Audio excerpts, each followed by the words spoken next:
আসলে কি হচ্ছে, স্কুল কলেজে পড়তে পড়তেই দুজন দুজনকে ভালোবাসা করে বিয়ে করছে।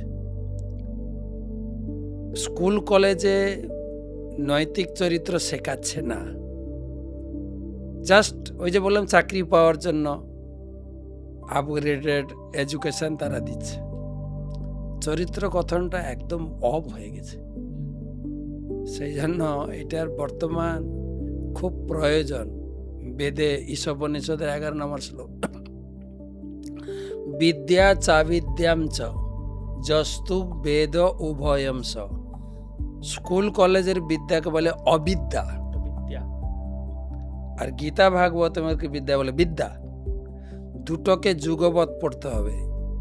কেন না, স্কুল কলেজের বিদ্যাকে বলে আর্থিক বিদ্যা, আর গীতা ভাগবতমের বিদ্যা বলে পারমার্থিক বিদ্যা। দুটো আলাদা। কিন্তু স্কুল কলেজের বিদ্যা কেবল অর্থ উপার্জন করতে শেখাবে, কিন্তু মনের শান্তি, পারিবারিক যোজনা, নিজেদের ভেতরে ভালোবাসার বন্ধন, এটা শিখাবে শাস্ত্র। তো দুটাকে যুগপৎ শিখতে হবে। বিদ্যাম চাবিদ্যাম চ যস্তু বেদ উভয়ম স অবিদ্যা মৃত্যুম তিত্যা বিদ্যয়া অমৃতম অশ্নুতে। খুব সুন্দরভাবে। তাই আপনি বলতে পারেন যে আপনারা এসব চাকরি বাকরি বুঝেন না, তো চাকরি করুন, কিন্তু পাশাপাশি আপনাকে চরিত্র গঠনের জন্য এই বেদ পুরাণ গীতা ভাগবতমের সাপোর্ট আপনাকে দিতে হবে। তা নাহলে ফার্স্টেশন হয়ে এইরকম দুর্ঘটনা ঘটে বসছে। স্বাভাবিক ব্যাপার, ইউথ স্কুলে পড়ছে, কলেজে পড়ছে, এবং ছেলে এবং মেয়ের মধ্যে একটা স্বাভাবিক আকর্ষণ থাকবেই। তো ছেলে মেয়েরা প্রেম হচ্ছে, তো সেই সম্বন্ধে ধর্মে কি বলা হচ্ছে? প্রেম করা কি উচিত কি উচিত না?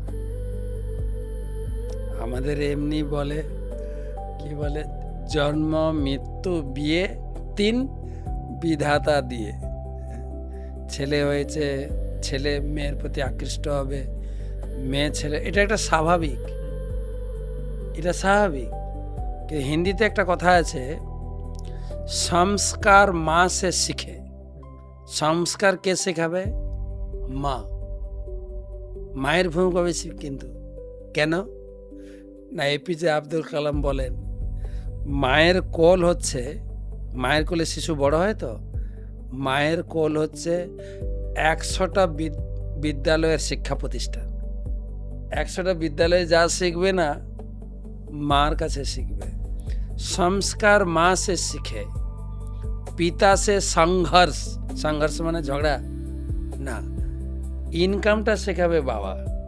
দেখেন, চাকরি পেতে গেলে সংঘর্ষ, চাষবাস করতে গেলে সংঘর্ষ, ব্যবসা করতে গেলে রেসার শিখি না, সংঘর্ষ। তো বাবা শিখাবে ইনকাম, মা শিখাবে কালচার।